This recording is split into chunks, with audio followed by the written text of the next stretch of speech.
Hello, everyone. Welcome to Celsius 233, your go-to place for fiction book summaries.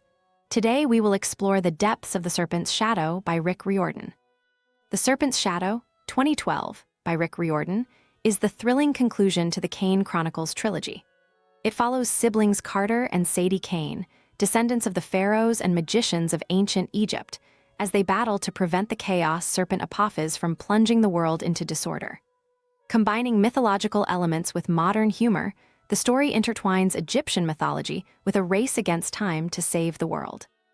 Plot summary: Carter and Sadie Kane, siblings descended from pharaohs, stand at the brink of an apocalypse as the chaos serpent Apophis threatens to shatter Maat, the universal order, and plunge the world into eternal disorder.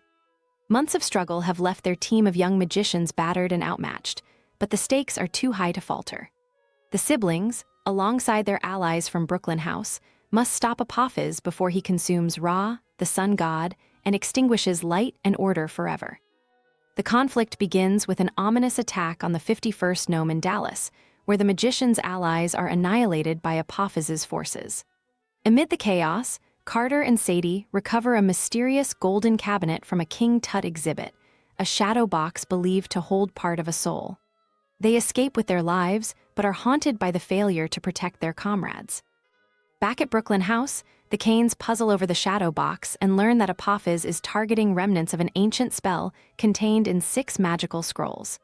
These scrolls, written by the notorious magician Setni, hold the secret to banishing Apophis. 5 have already been destroyed, leaving one last hope for their plan.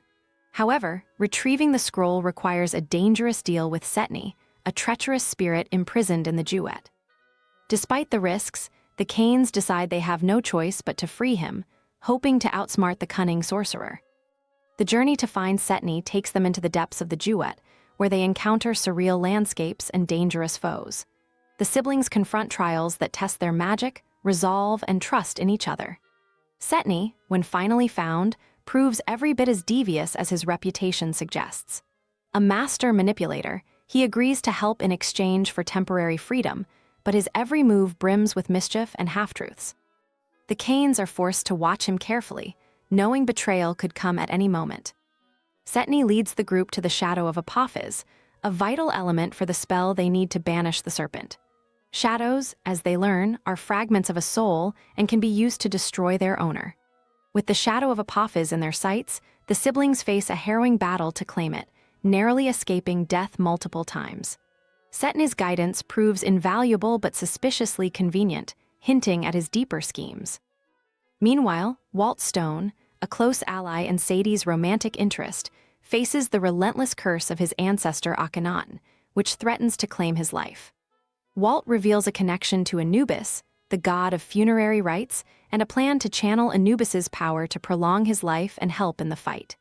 This revelation adds tension and hope, as Walt becomes an even more crucial player in their final strategy.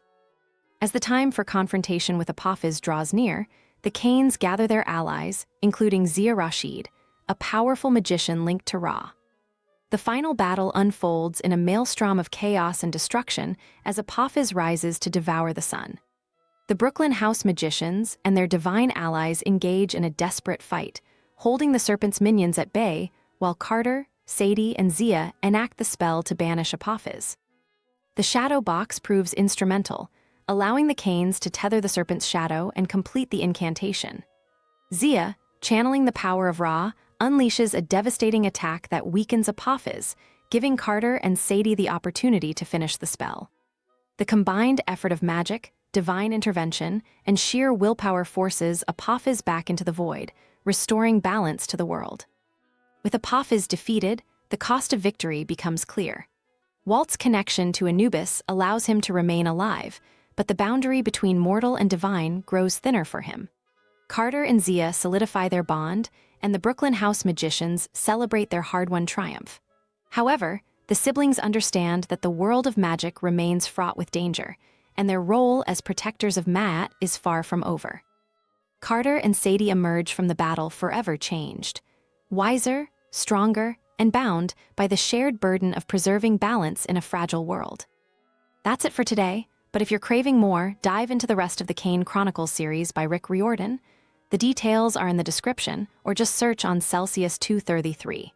Remember, while our summaries capture the essence, they can never replace the full experience of reading the book. If this summary intrigued you, consider diving into the complete story, buy the book, and immerse yourself in Rick Riordan's original work. Bye-bye, take care, have fun.